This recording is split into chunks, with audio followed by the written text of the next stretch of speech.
Welcome, everybody. Good evening. Welcome to the British Library. This place contains multitudes. It has 7 different reading rooms.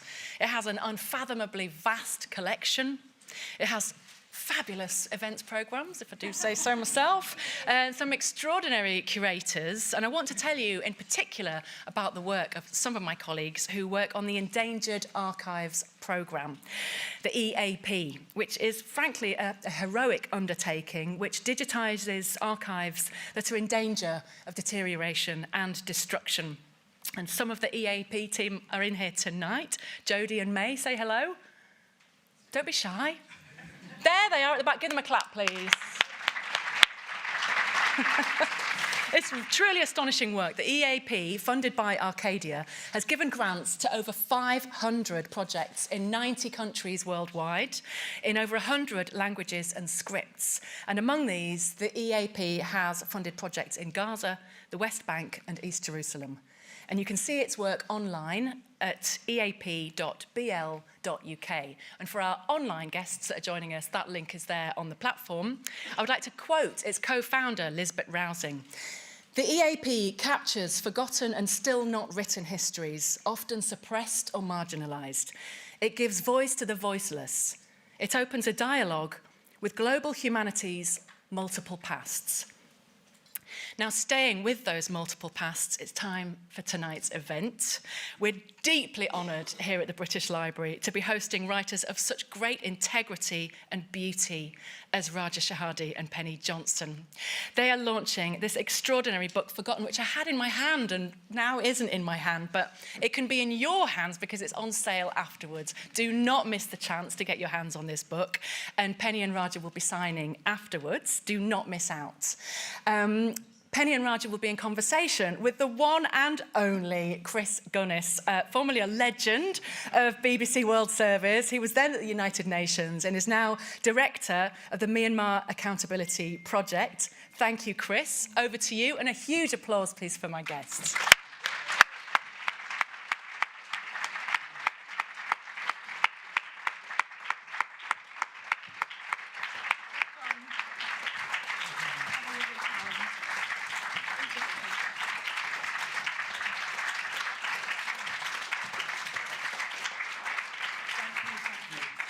My mic working? Yes, it appears to be.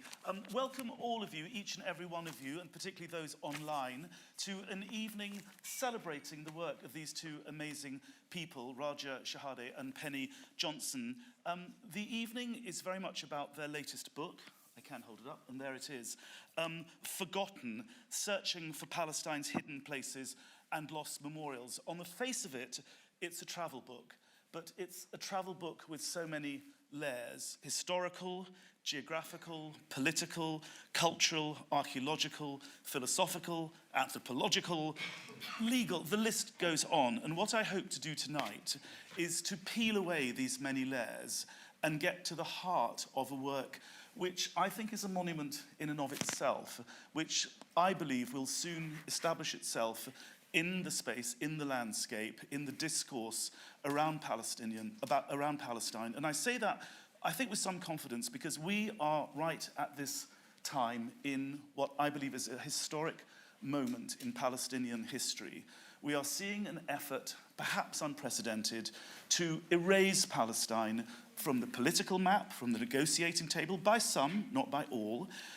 We are seeing an attempt, quite literally, to destroy Palestinian culture, Palestinian education. I mean, every day I get news as someone who used to work for UNRWA of a school or some other institute of education being either damaged or destroyed. All of the universities in Gaza are now destroyed. So this is a moment where Palestinian history, Palestinian identity, the very essence of what it means to be Palestinian, I would argue what it means to be a human being on our planet, is severely under threat. So can I first of all ask you to put your hands together and welcome to London and the British Library these 2 precious and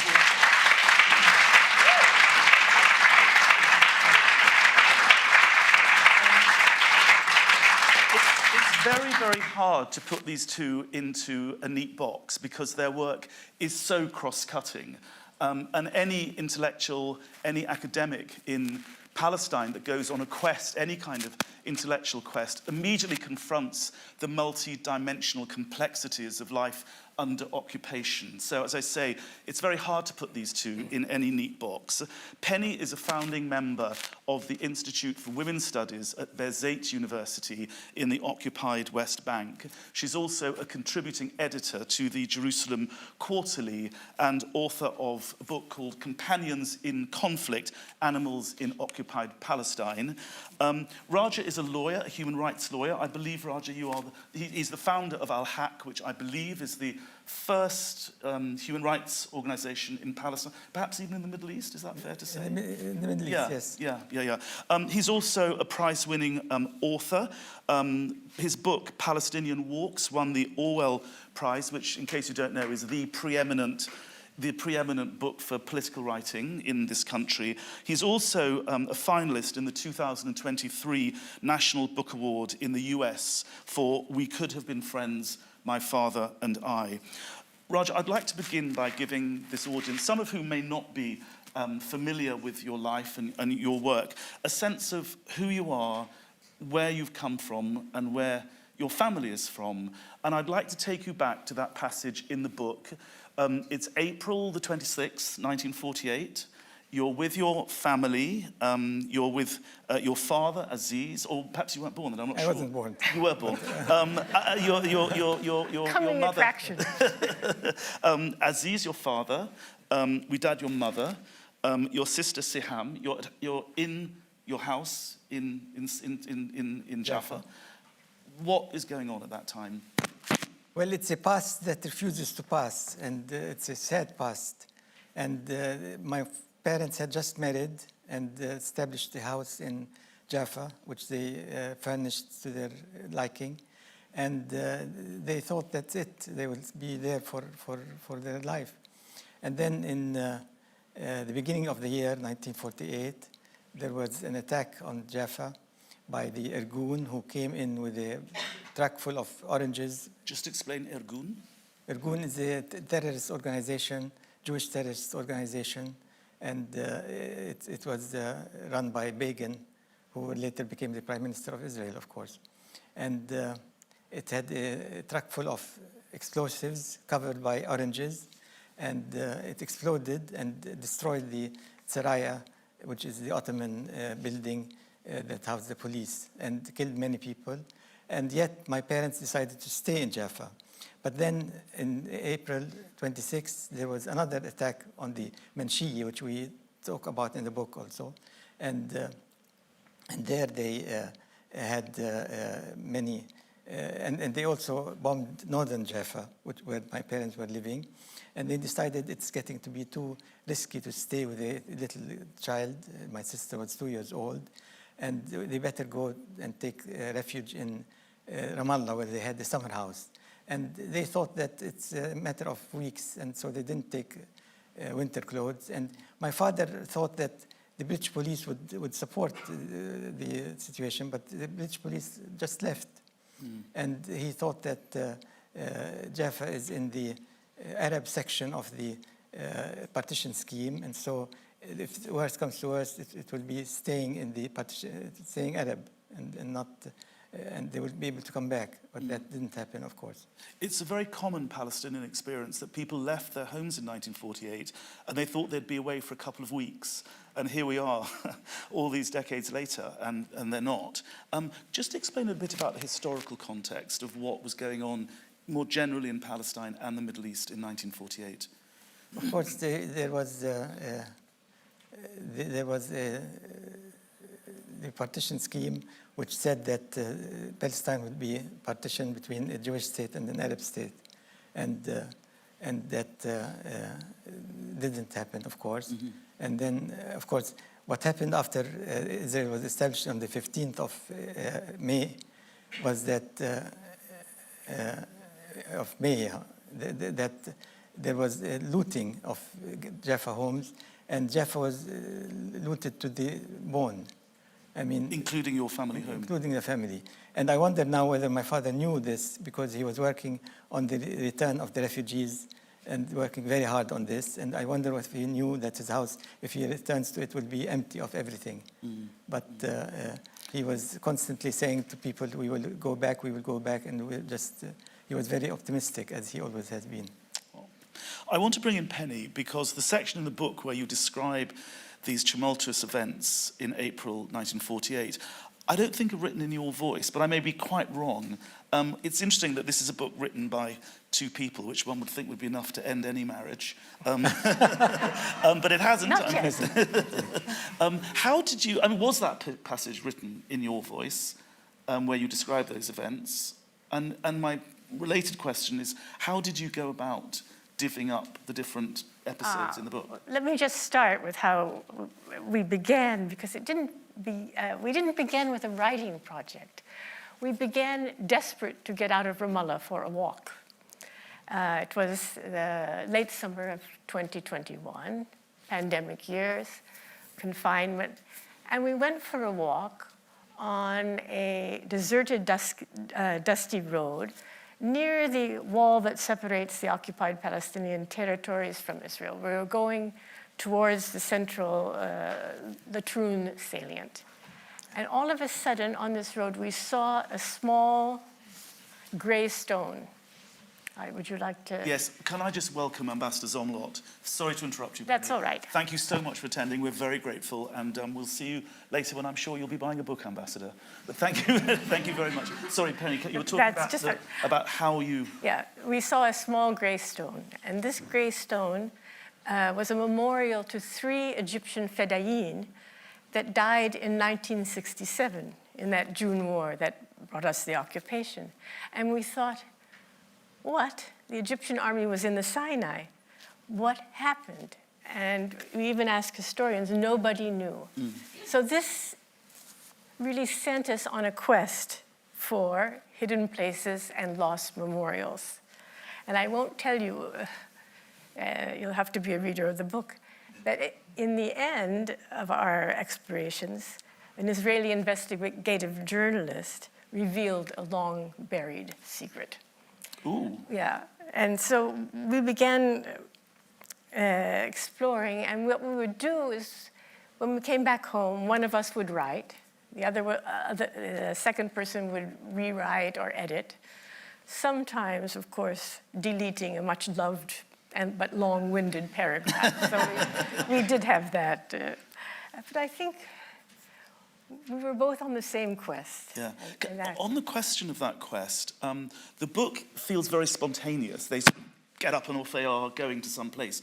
And yet each monument and each hidden place has a significance that builds a broader and broader picture. So there must surely have been some kind of editorial process through which you decided which monuments and which hidden places you'd go in search of. We always went into places that meant something to us personally. Aha.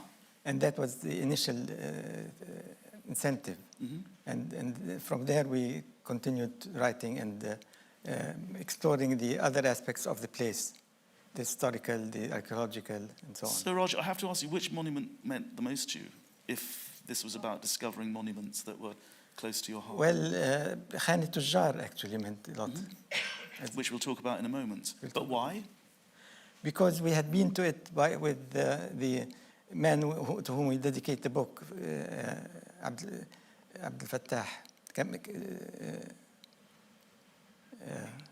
Kamal Abdel Fattah. And we were on a trip through geographic Palestine, and this was the last time that he took his students of Birzeit on that trip, and he wanted to show us the relationship between history and geography. And we stopped at Khan Tujjar, and he showed us that it was an important place that had been there for many centuries, and now it's in ruins.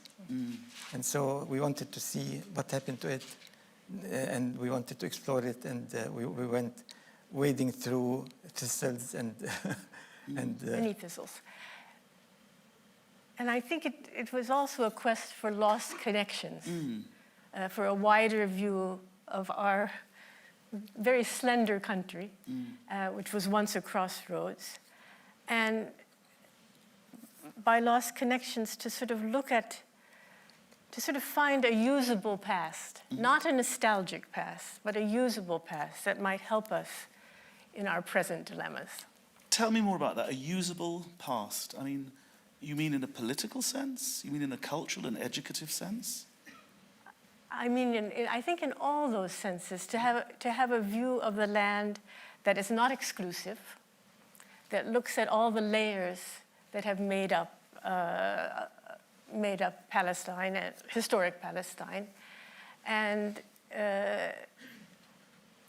to see some sort of vision from that of a future that could be equal and could sort of recognize all the people and civilizations that we have inherited, even if we do not acknowledge them. The idea of a usable past is particularly attractive right now, given what's going on.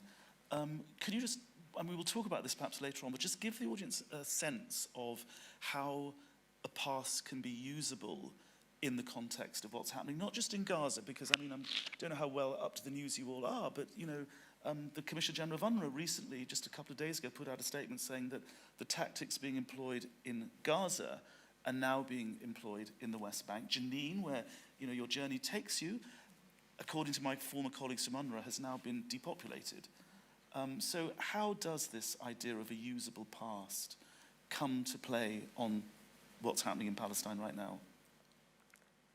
Well, it's a very hard question. Yeah, no, and that was our question, and I hope through the explorations, perhaps there are some, they're not really answers, they are sort of reflections. Reflections. We can't provide the answers, but we can sort of,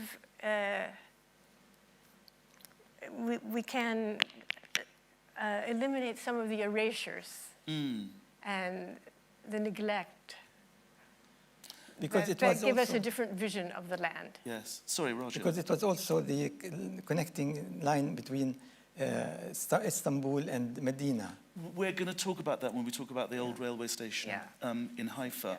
Yeah, but on this theme of erasure, which is a leitmotif throughout the book, which is particularly apposite given what's happening in Palestine, which Francesca Albanese, the UN Rapporteur on Human Rights, actually characterizes this as colonial erasure. That's her phrase, that's what she uses. And I should say that the foreword to this book is written in, I think, October 2020, last year, Yeah, a few months ago. A few months ago. A few months brings many different... Yeah. But I wanted to ask you, had you been able to get into Gaza, how different would this book have been? Well, we would have written about the huge monuments in Gaza, which are very important. There is the Omari Mosque, which is the 7th century and very important mosque, and the Orthodox Church, which is the oldest church in the world, one of the oldest churches in the world. And all these are destroyed now. And also the Gaza has many other monuments, and some of them are more recent, but very important. And all destroyed. We would have covered all of that. And we would have also enjoyed Gaza, which is a place which you can visit and enjoy in the past, but not anymore. I sense volume 2 coming on here. Anyway, let's dive into the book itself. I'd like to take you to one of the sites you visit early in the book, which is the water system. There it is in the village of Jeeb, 13 kilometers southwest of Ramallah. Before we talk about the archaeology itself, and again, I think it's something I really want this audience to take away, because you hear the word occupation repeated time and time again, and you often don't actually think, you don't understand what it is. So just explain, just to get to the village of Jeeb, about, you know, there's an eponymous checkpoint, the checkpoint of Jeeb, which is, you know, chills the soul of people like me that have had to go through it so many times. But just explain what it is like for a Palestinian in their own land. Jeeb was a place which was one of many villages all around, and there was no question of going from Jeeb to other villages, and very important villages such as Kubebe, which had a place that was very famous for people on honeymoons, and now there is a highway which is connecting Jerusalem to the coast, and it's only allowed for the Israelis. And along that highway, there are so many settlements, which during the 80s at Al-Haq, we tried to prevent and to resist. And even Al-Haq, the human rights organization which Raja founded. And even at one point, we had stood before the bulldozer, and the bulldozer lifted us up in order to, and so we failed to prevent. And there was a man called Sabri Ghraib who had a tremendous fight with the Israelis to save his land over many years. And he saved part of the land, and now his house is surrounded by the settlement on 3 sides.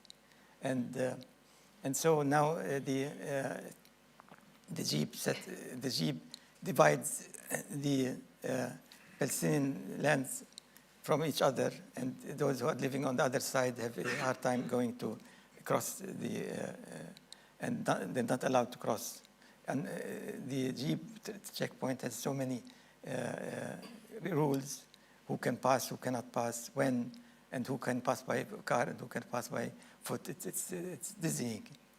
One of the things that's lovely about this book, and I hope you will explore it, is this sense of Palestine being this ancient, historic place which had civilization dating back, generations. Tell us, Penny, about this waterwell. Jeeb was an Iron Age and Bronze Age settlement. Jeeb, our friend and historian Nazmi Jobi told us, Jeeb was once more important than Jerusalem, which is true.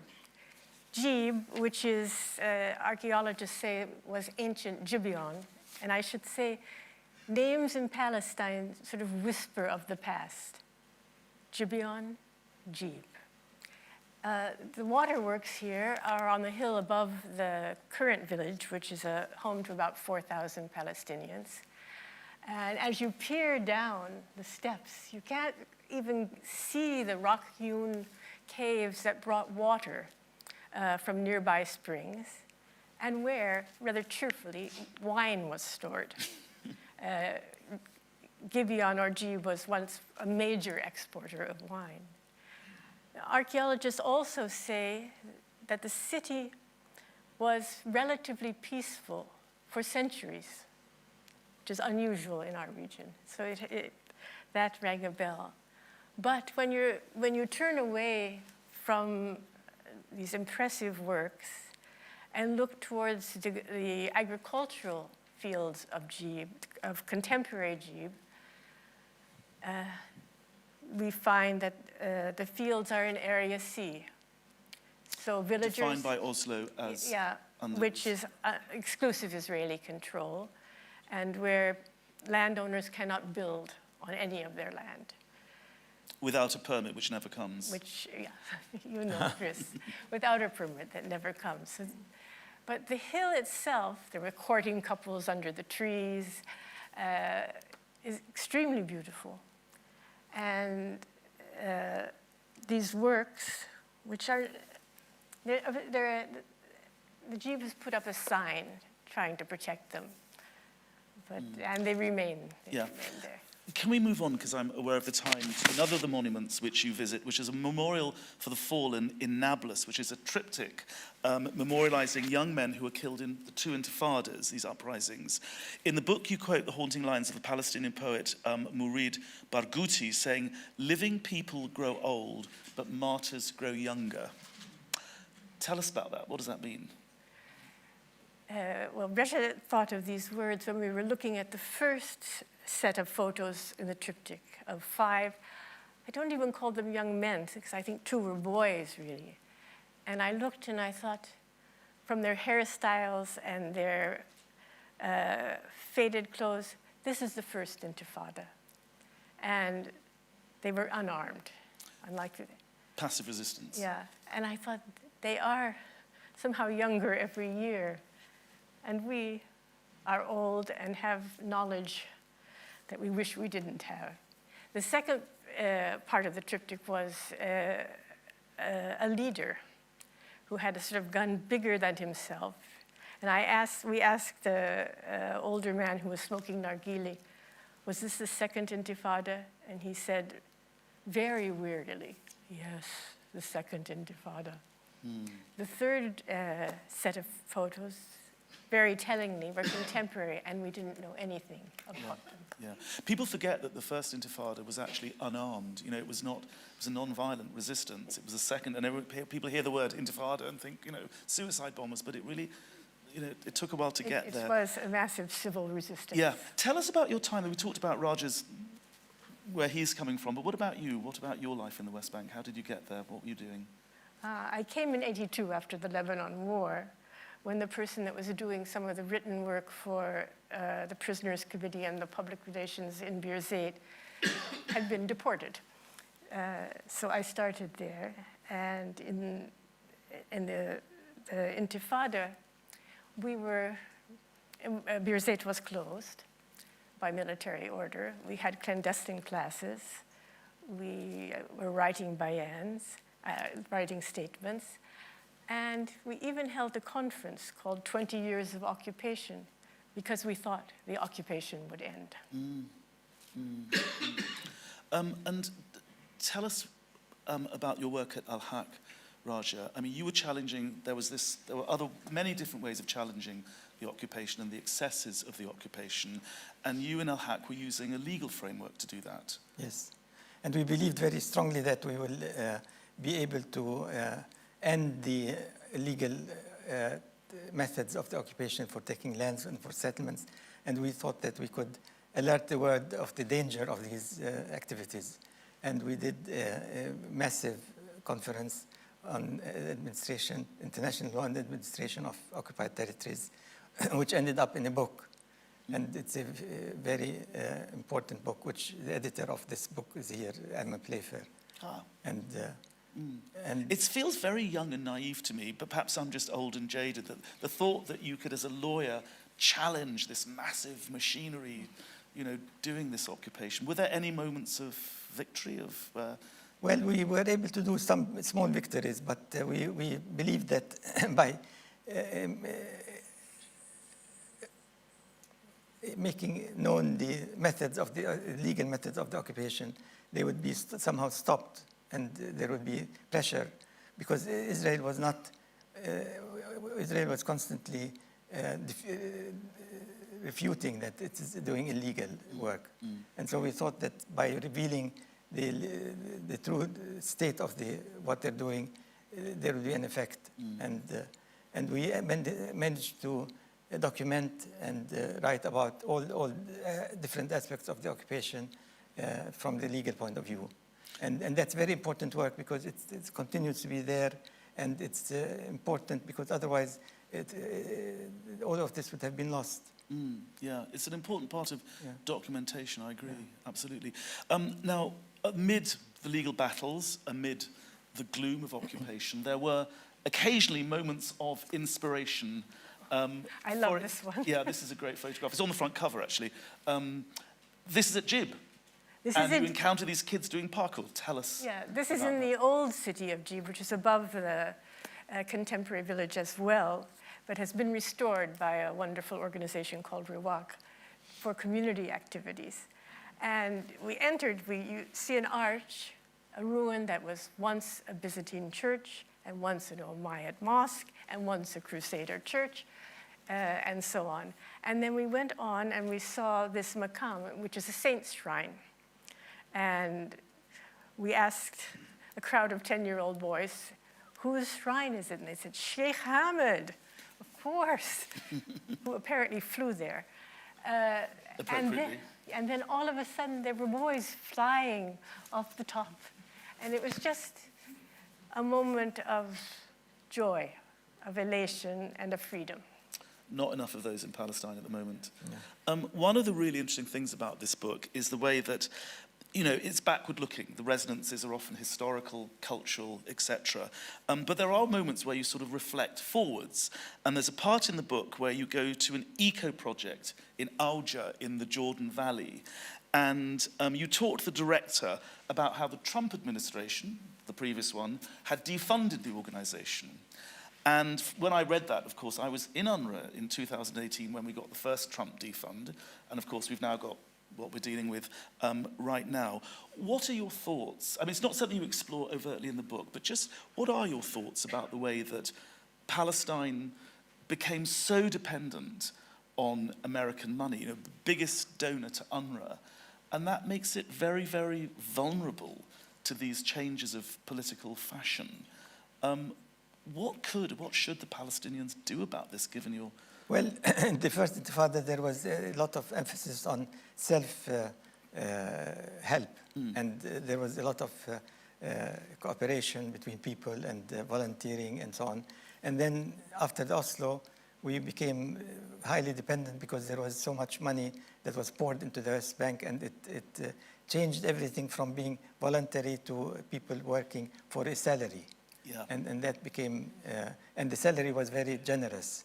And so that spoiled the spirit of volunteerism in a big way. Mm.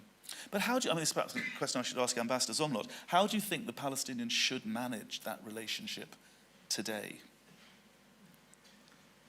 Well, it's difficult to answer this because we're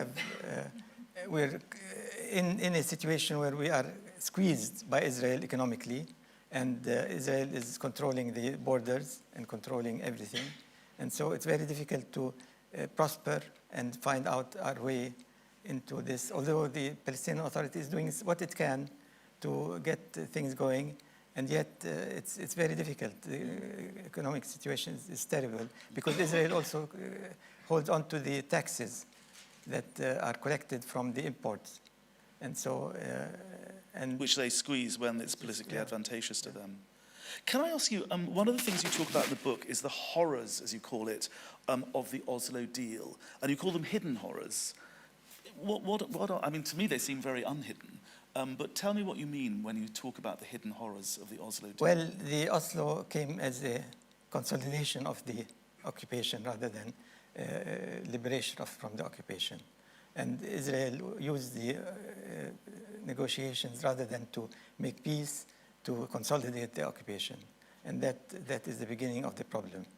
And then, of course, they also...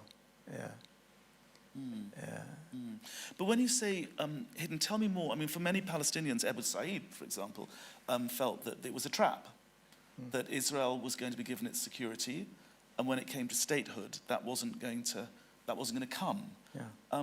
How has that, moving forward to the period in which you're writing the book, how has that become apparent in the landscape, in the places that you visit? Because Israel has made this division of the territory into three areas, A and B and C. And C is the largest area, and C is controlled by Israel. And so no independent development can occur in C except by Israel. And the Israelis felt that area C will eventually be annexed to Israel, so they can settle there without fear. And the settlements after Oslo quadrupled because the Israelis went. And then also Oslo created a fear amongst the Israeli right wing that who did not want the creation of the Palestinian state and wanted to destroy it. And that is an attempt that is continuously happening from the time of Oslo until now. So in the 2002 reoccupation of the West Bank, one of the aims of the campaign was to destroy the Palestinian Authority. And likewise in Gaza, the aim now is to destroy the Palestinian Authority. And so, and then of course they killed Rabin because of his support of Oslo. And so, and then of course Hamas also did not like Oslo and started the bombing campaign. And so the Oslo ended up creating all kinds of contradictions and harmful developments in the area. There is a moment of drama in the book related to this whole question of the excesses of the occupation, where you and your guide, Professor Kamal, are actually arrested by the IDF. Tell us about that. Well, this was a trip that we took from Ramallah to visit all of historic Palestine. And our first place where we slept was in Jenin. And that was a very important trip because he was explaining to us about the history and the geography and how Palestine is seen altogether as one unit. And so in Jenin, we were sleeping in a school, and at night the army came and said they took Kamal and arrested him. And so I had to act as a lawyer to save Kamal. And I told them, why are we disobeying the law? Give me the sense of what is the law that we are disobeying. And they couldn't, of course. But then they held Kamal and they said, we have to hold him until we complete the interrogation. And so we had to continue with our trip without him. And so we lost him. And of course, Israel does not want the Palestinians to know about their country. And that trip never happened again. And now, of course, the area is so close that there are generations of Palestinians who never have set foot on the part of Palestine, which is Israel. And so this is a long-term position of a colonialist like Israel in order to alienate the Palestinians from their land. Roger, I cut you off rather impolitely earlier on when you were talking about this sense of connectivity around historic Palestine, that it was a crossroads connecting Ottoman capitals and other economic and industrial areas. That is perhaps best illustrated when you visit the old railway station in Haifa. There is a monument to it. Just give us a sense of this idea of historic Palestine being this thoroughfare through which these great civilizations came.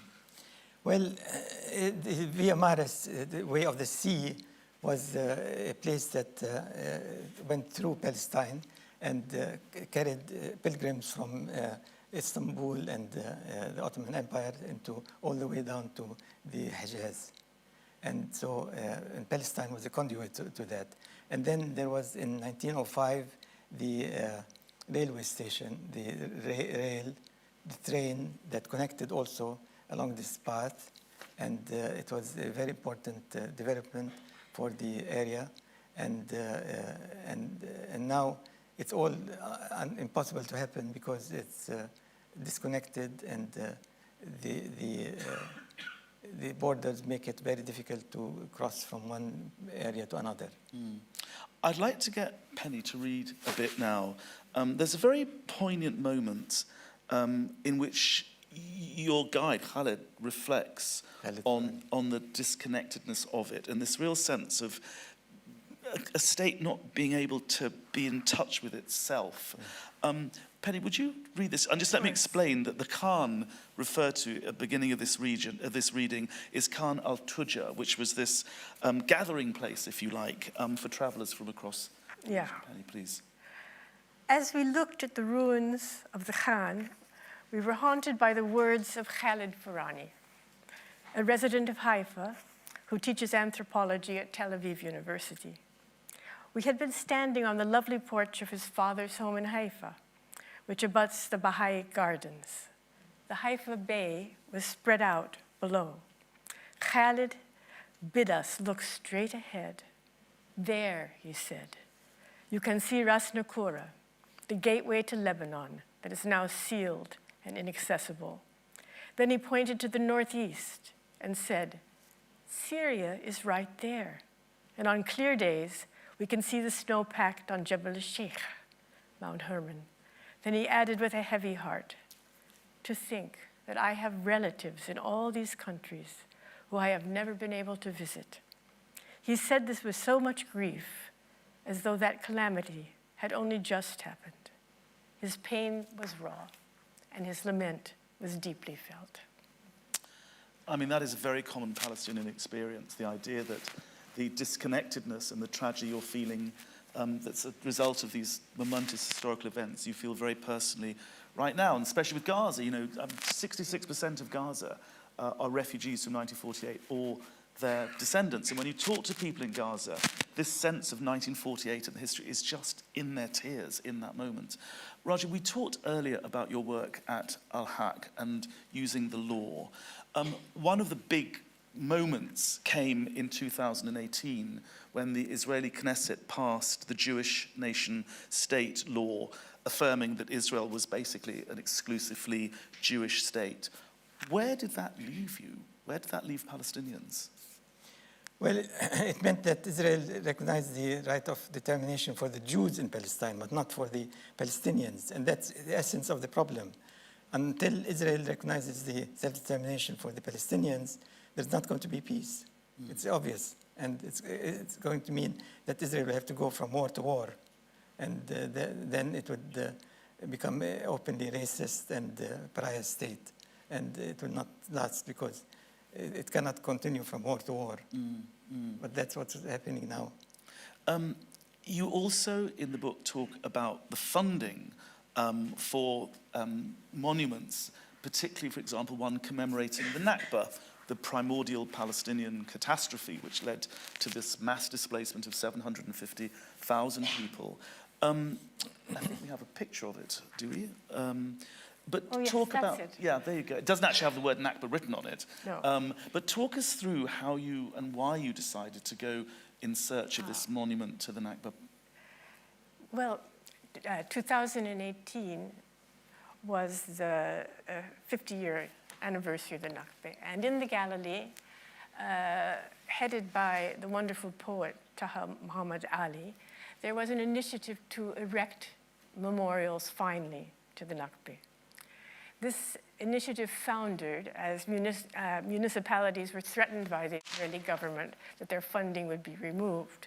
But we heard there was one last monument to the Nakba in Kufr Khana, where, of course, Jesus rather graciously changed water into wine for a wedding. So we went to Kufr Khana, and we searched. It wasn't so easy in this crowded city, but finally we found this plinth. And we looked, and we looked, and we looked. There were names of martyrs from various eras, but not the word Nakba. Very revealing, Yeah. very revealing. I need to move this on a bit. To talk a little bit more about erasure and the sort of battle for the narrative. One of the most powerful parts of the book for me, please turn your phone off, is where it's set on the beachfront, as you go south from Tel Aviv towards Jaffa. And there's basically an ocean park kind of place, which is on the site of Manshia, not far from where your family home was. And this beach park is actually the work, and was funded by the Claw family, billionaires, British billionaires. I want to ask you a bit about that, because it relates to this question of controlling the narrative. Raja, first of all, tell us about Manshia, but also tell us about the Etzel Museum, which you visited, and then in a minute, I think we'll have a reading from it. So that is Manshia. But talk us through what was there, and that visit to the Etzel Museum. Manshia was the suburb of Jaffa, and a prosperous suburb, and it had a number of Jews and Palestinians living there. And then in the 48, the Irgun was busy demolishing it and bombing it. And they did bomb it rather severely. And all the people, the Palestinians, had to leave, to flee, because they couldn't stay. And then in the ruins, some of the Jewish immigrants who were not prosperous had to live in these ruins. And they lived there until 1961, I think. And then there was a plan to demolish the whole thing. And before they demolished it, there was a man who was the architect who decided to take a photograph and make a film. And this film was shown in Tel Aviv by his granddaughter. And it was very touching, and we went to see it. And it was called the Yam in Hebrew and the Layam in Arabic. The sea. The sea. And then the Manshia was entirely demolished, and the park that is now there, funded by the Claw family, was built.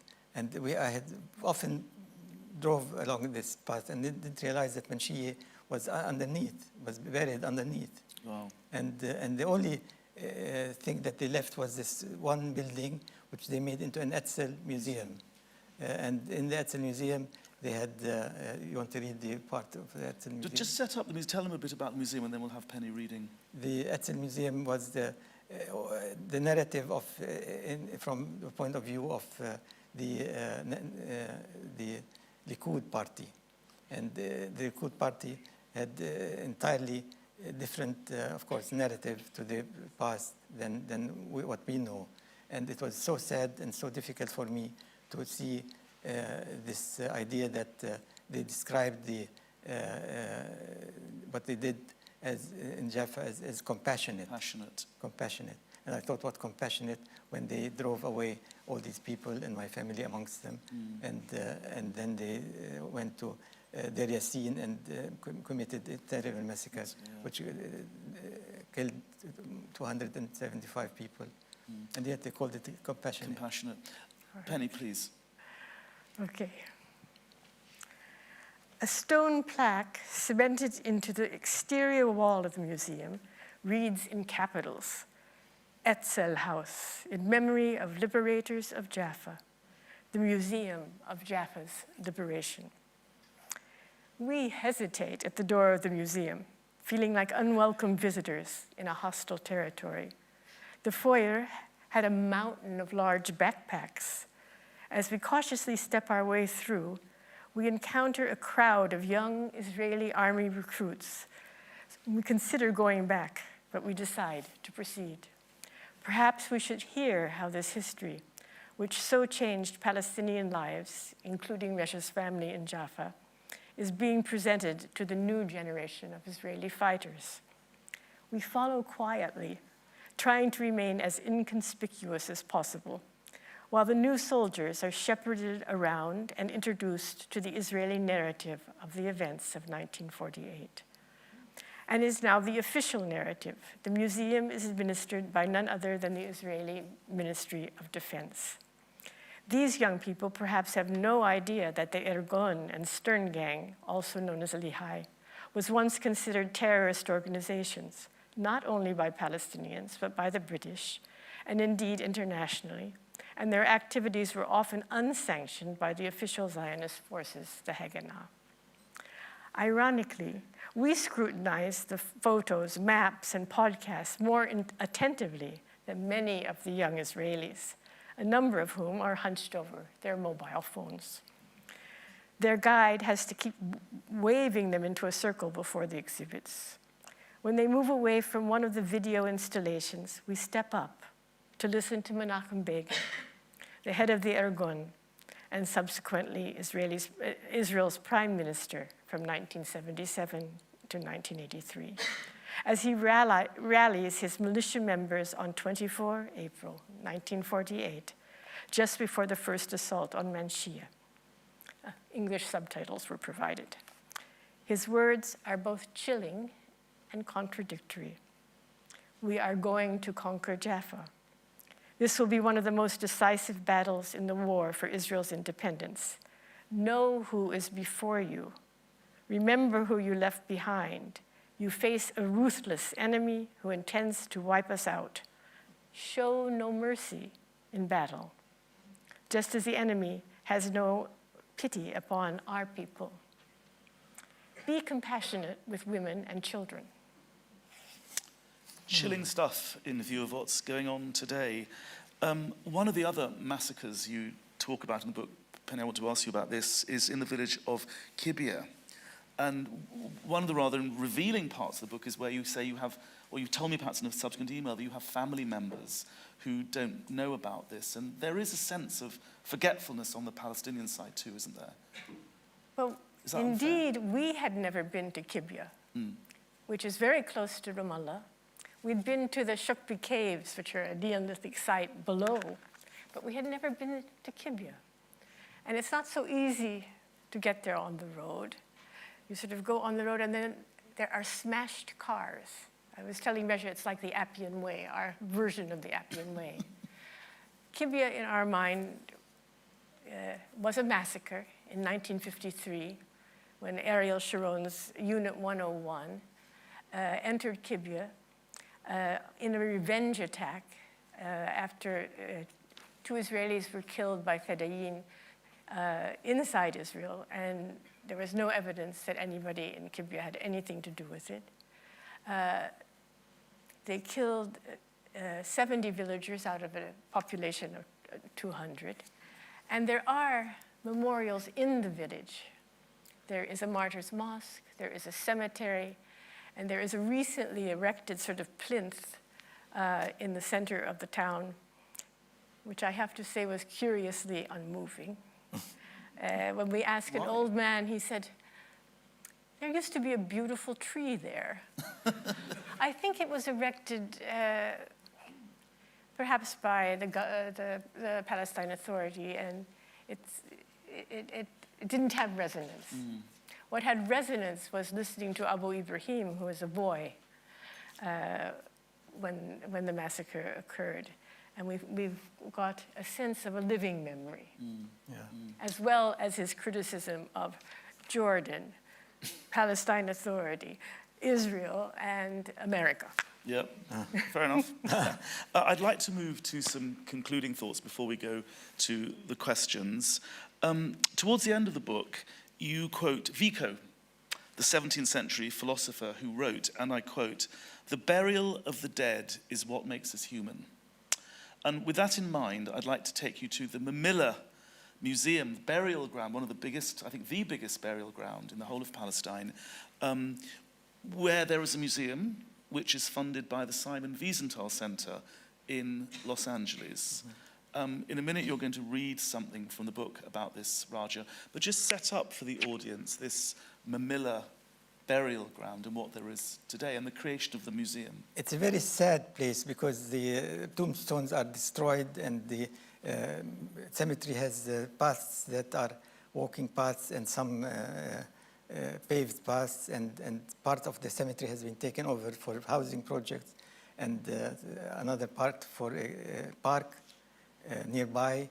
And what is left is in a terrible state and in disarray and disorder and no respect for the dead. And then, of course, there is the Museum of Tolerance, which is supposedly for tolerance and for love between people and all faiths and so on. Museum of Tolerance. Museum of Tolerance, and so far from it. Would you read a bit from the book? It's where you're reflecting on, as you say, the Museum of Tolerance.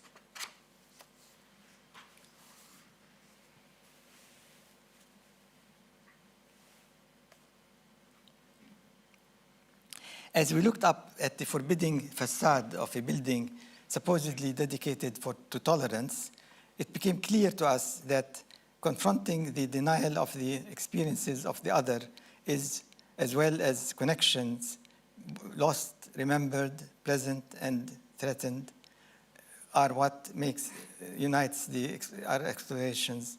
Some connections have been lost for centuries, but speak of a time when our region was crisscrossed with pilgrims, adventurers, and commercial travelers from Baghdad and Istanbul to Haifa and Acre. Other connections are lost in our troubled present, such as the absolute refusal by Israel to acknowledge the Nakba.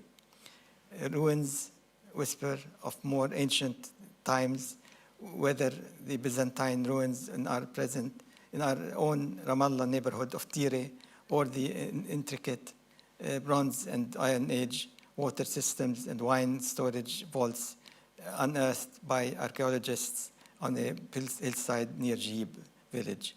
Now, to name a name for an Israeli checkpoint, layers of people and civilizations to be cherished rather than reduced to one simple voice story. Thank you, thank you. One of the really, respect. Thank you. One of the rather touching parts of this book is that these two people, given what they've been through and what they've lived in their lives, have refused to abandon hope, which I think to many people seeing the news every day, is quite a startling place to be. Penny, can I ask you, why haven't you given up hope? Well, let me just answer from the book. But first, the literary critic Terry Eagleton makes a very important distinction between optimism and hope. Oxford Semiotics, 1982 or something. Well, no, optimism is when you're doing well and you think things will get better. Hope is what you need in dark times, and which is where we are. In the book, I found hope in our encounter with Zahr, who patiently maintains and cleans the shrine of Nabi Ayub, the prophet Job, even though it's near a parking lot and on a busy highway. I found hope as we passed the infamous checkpoint in Ain Arik, where an Israeli mother refused a settler initiative to build a memorial to her slain soldier son because she opposed settlements and wanted peace. And I found hope in the poetry of Taha Muhammad Ali, who has a character, Abdul Hadi. I just have to read it, just a few sentences from whose case is hopeless, the poet writes. He's an illiterate man whose case is hopeless. His God-given rights are a grain of sand tossed in the sea. But he assures his readers that were he to encounter, this is in a poem called Abdul Hadi Faces the Sixth Fleet. But were he to encounter the entire crew of the aircraft carrier Enterprise, he'd serve them eggs, sunny side up, and lebni, fresh from the bag. Love it, love it, love it. I want to start wrapping things up a little bit for this part of our evening. Raja, in the book, you suggest that you will continue to be in Palestine and to write until, quotes, Palestine is liberated. And you quote the great national poet, Mahmoud Darwish, who says, and I quote, "I shall only be liberated from Palestine when Palestine is liberated. Then it shall no longer be a condition to be here in Palestine in order to write." And you say in the book that you said to Darwish that you felt the same. Tell me about this. It sounds like you're destined to continue to write in Palestine for quite a lot longer. Because if I leave Palestine, I will carry Palestine with me. And so there's no escape from Palestine. And it's better to be there than to be carrying it and thinking about it all the time. And it's much worse when you're outside and you hear things that are happening in Palestine, much worse than being there, I think, because you just hear about the high points and the terrible things, and you don't realize that even under these conditions, life goes on, and there's routine, and there is ordinary life alongside all of this. And that's how it feels when you're living in Palestine. This is a really hard question to end on, and then I really will throw it open for questions. You talk about liberation, it's a word you use in the book. What do you think the liberation of Palestine will look like?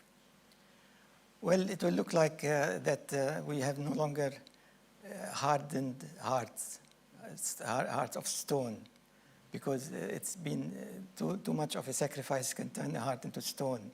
And there is so much suffering and difficulties. And if we manage to live together, Israelis and Palestinians, there will be amazing things that could happen.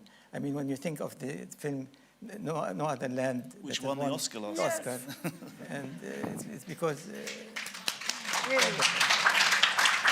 the cooperation of Israelis and Palestinians under different conditions than the present could bring wonderful things to both of us, and that would be the best liberation. But it cannot happen now, because now we are under colonial rule of Israel, and you cannot cooperate with your colonists. The Israeli, just to say, the Israeli director of No Other Land says, they both said very important things, but he said, there is another way. We have to realize that Israelis will never be safe as long as Palestinians are not free. And I think that's... Yeah. Absolutely true. Absolutely true. Yeah, wonderful. Look, thank you both. I would, yes.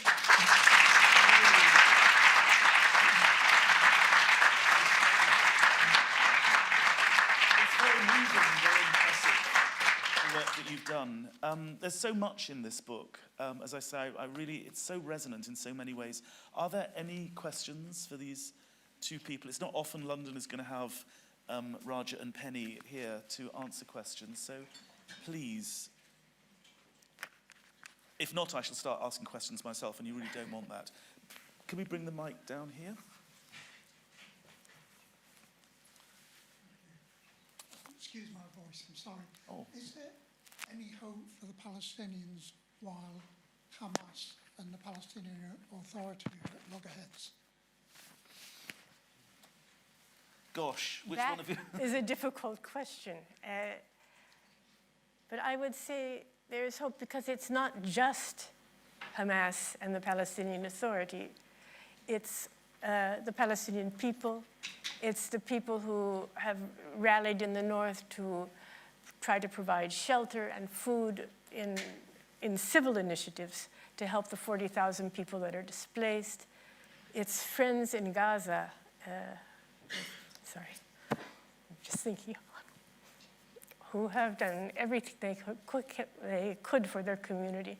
So I think that's where hope is. It's true, there needs to be national unity, and there actually needs to be a national strategy that is agreed upon. And there are many things missing, but I think there is a faith in people's ordinary actions to preserve Palestine. Roger, do you want to answer that question? I think politically speaking, yes, there needs to be unity. And eventually it will happen, but it's difficult now and made more difficult by the Netanyahu Israeli policy of separating the West Bank from Gaza and making it impossible for the two sides to get together because there's no possibility of visiting the other. And so he has used this to say that we cannot negotiate with the Palestinians because there's no unity between them. And he made every effort to make it clear and that this unity continues. So it's a vicious strategy on his part that has worked, unfortunately. Yes, there's a question up at the back. But it's being streamed, so we need to hear your voice. Thank you very much, Raja and Penny. I just have one question. What type of responses do you get from Israelis reading your books throughout all the books you've written with this kind of level of exploration of? Well, unfortunately, Are they available in Hebrew, by the way? Did you translate them into Hebrew?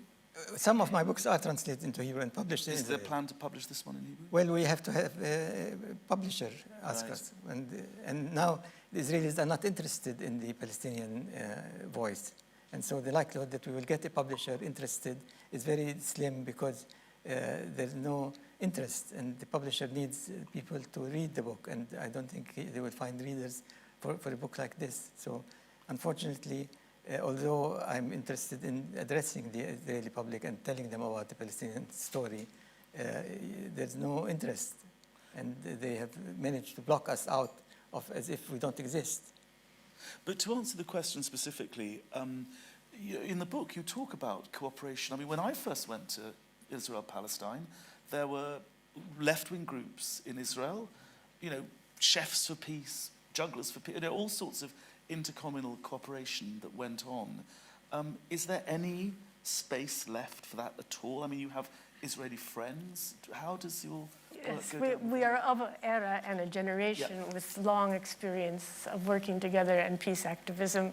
There was the Birzeit Committee for, Israeli Committee for Birzeit. There were many, many initiatives that we remember.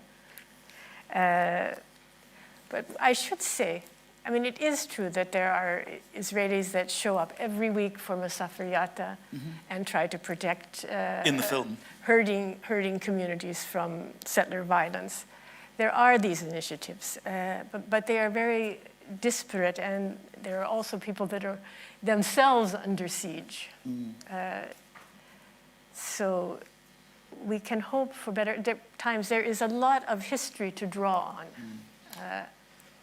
And a related question, actually, a supplementary, if I may. I mean, so many of the people who were taken into Gaza in the October attacks were Israeli peace activists. How do you think that has changed that dynamic that you talk about between peace activists on both sides?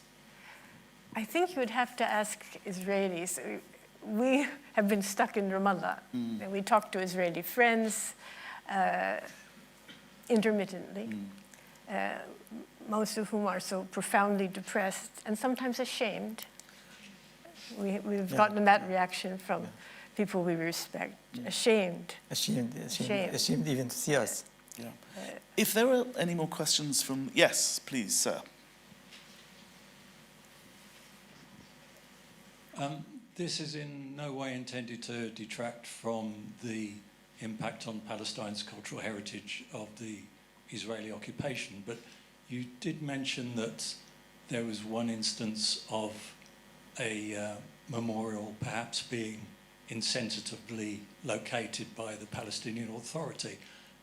And my question therefore was, what is the Palestinian Authority's attitude to policy towards memorials and generally protecting Palestinian cultural heritage? Thank you. There are archaeologists, Palestinian archaeologists, that are doing their best to protect sites that are under Palestinian control. In other words, they pretty much have to be in Area A. Which is exclusively controlled by the PA. So Authority. near our house, there is Khirbet Tiri, which is a site that has, it's supposed to be it's one of the burial sites of St. Stephen. He has several. But it has quite a lot of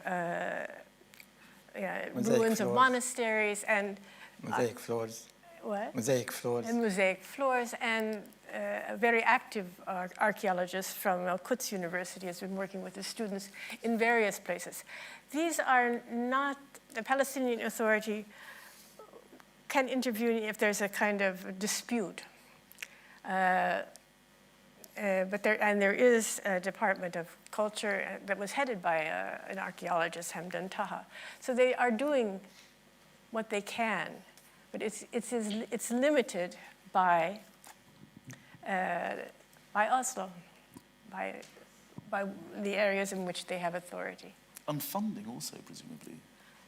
Yeah, there have been joint projects, like at Tel Balata near Nablus, which was a Leiden University and the Department of Archaeology in the PA, to restore another Bronze Age city, Tel Balata.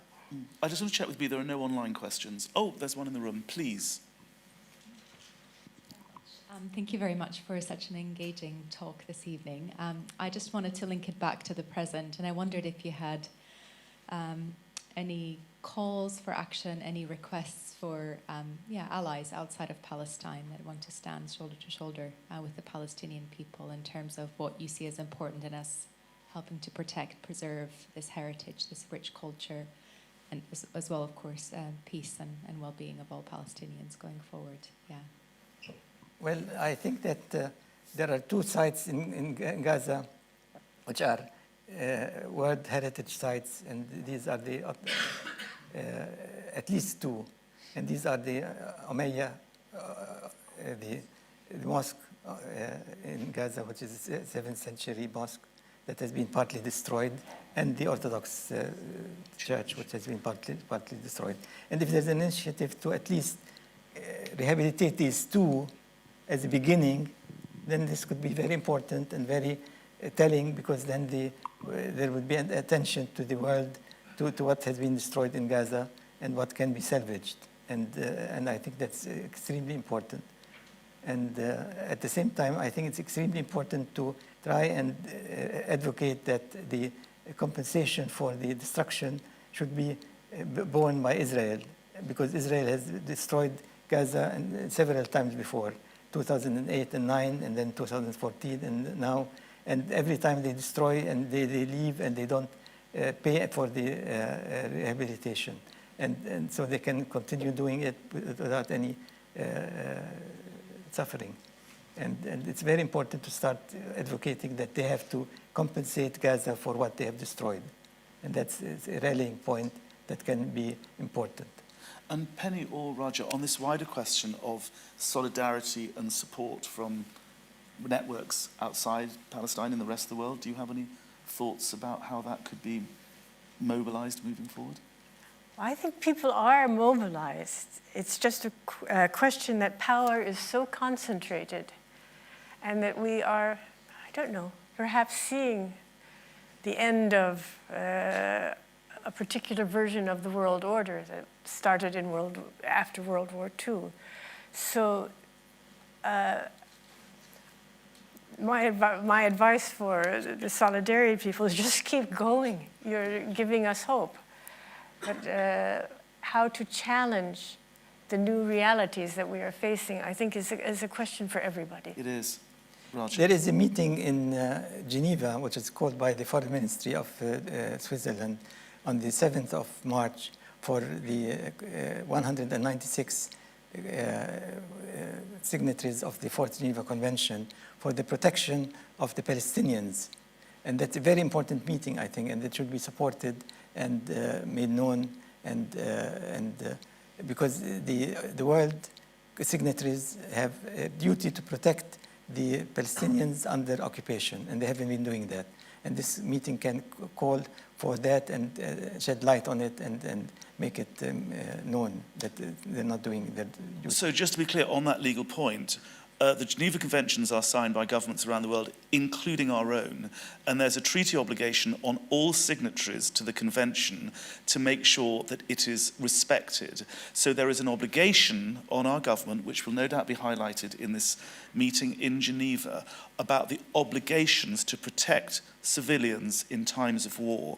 So watch, you're asking about solidarity. Watch this space, ask your MPs, ask your representatives, what is being done to respect Britain's obligations under the Fourth Geneva Conventions to respect civilians in time of war when over 50,000 people, 70% of whom are women and children, have been killed in Gaza in the last 16, 17 months? It's a good point. On the question, I just want to ask you one more, because Raja is a lawyer, an international lawyer. When you look at, and it kind of relates to some of these issues, when you look at what the ICJ, the International Court of Justice, has done, it's passed an advisory opinion in July declaring the occupation illegal, saying that it's illegal because it denies the Palestinians the right to self-determination. Before, in January the year before, the 26th, they passed these provisional measures and said that Israel has an obligation not to use food as a weapon of war. Yesterday we heard the news that the Israeli government is stopping all humanitarian aid into Gaza. What more in terms of the international jurisprudential instruments, such as the Geneva Conventions, do you think can be activated at this time of real crisis, not just for the people of Gaza, obviously, and the West Bank is also now seeing civilians under extreme threats, but what role can there be, what other instruments are there of international law that we can encourage our elected representatives to mobilize? The ICJ also said that the settlements are illegal and they have to be dismantled by September. And returned, and the settlers returned, and compensation paid. Yep. And I think that's very important, and I think that is very putting the dots on the I's and making it clear that Israel's argument that the settlements are not illegal and that this is the land for Israel, this is voided by this. And so there is plenty of jurisprudence that is in our favor, which can be used and should be invoked, and eventually it will come to be invoked, and I think we have to insist that it is implemented. And that's very important, I think. And incidentally, the ICJ, in passing that advisory opinion in July on the occupation, made it very clear that all member states must do nothing to be complicit with the illegal occupation. And that means trade, it means military support, it means diplomatic support, it means academic contact, it means the whole gamut of support for the occupation have to end, including our own government, which is militarily supplying the Israeli army for what is going on in Gaza. Anyway, we had another question. Yes, we have two questions. Please. This is a two-part question. I can't remember you said if you want to forget something, commemorate it. So to what extent do you feel that this book might serve that purpose, in the sense that it would normalize the Palestinian sort of loss as a normal thing and becomes a history guidebook of a past culture and civilization in a way? The other part of that, if you were to give advice to somebody in Gaza right now writing a similar book about the monuments that have been completely demolished, what advice would you give them in terms of what tools to use, what research, knowing that they don't have much access to pretty much anything? Two-part question. Which one of you wants to do which bit? Well, I don't think we need to give the Gazans much advice. They know their country. They have skilled people. They can do a book that might be different than ours, but will be very useful. I don't think anything in Palestine can be normalized at this point. The monuments and places we have found are not going to immediately be erected with signs and coffee kiosks and tourist buses. There are places that are still erased and neglected, and we want to bring at least the memory and the knowledge of them in order, as we say, to find a useful past, a usable past, and a different version of our land. I was cheered by the fact that a young person who has read the book in Palestine said, I didn't know any of this, and I've learned so much from it. And I think that this book will, in lieu of actually visiting the places, it would bring them alive to many people and will make them proud of the country that they have and so on. And that's important, and I think it will serve that purpose. Yeah, and I would add, if I may, that simply having this book, which contains this information about Palestine's rich cultural past, is in a sense a protection in and of itself, that it will not just become a history book and a sterile, something in a library. That's true. Thank you both. There was one more question. Yes, please. Can we just get the mic? Thank you. Thank you, Raja. Penny. I just wanted to ask specifically about any memorials that you found for the 36 to 39 rebellion in Palestine, and whether how they were protected or treated over time, if that's a phenomena or not. We didn't write about 36 to 39 memorials. In Haifa, there is a memorial to Izzadin. Izzadin, Qassam. Yeah, Qassam. There is near the mosque, a small memorial, but we didn't write about it in this book. For sometimes driving towards Nablus, you see the hills where people hid during the revolt, but there's no indication of the importance of these sites. It's a good question, but not one we can say that we have seen or discovered. Yeah. If I may, I'd like to wrap this up, unless there are any more questions out there, with a question of my own, which is, given what you've been through from the... Oh, there's one more question. Forgive me, please. Sorry. Hi, hello, thank you. I'll make my question quick as we're wrapping up. I'm curious about the impact that this book could have in relation to the somewhat lacking legal conception of what comes when we consider the destruction of a people and the way in which the politics of memory and cultural erasure are also part of destruction. And as we see legal structures focus more on the physical killing, in what ways has writing this book and the experiences that you have create a critique of this idea of the focus on death as only in the physical? And how do you think this book and the experiences of remembering can lead us to understand destruction in other ways and to challenge those ways? What a wonderful question. Yeah. Well, the book is only successful if it moves people, and I hope this book will move people and get them to feel the things that we were trying to communicate, rather than a travel book. Penny? I think memory, I mean, there is, of course, right now a huge academic literature on memory. And I'm not sure exactly where our book fits in. But memories should not be frozen. I think they have to be used and felt. And as James Baldwin said, you do not want an invented past. An invented past is like a burden.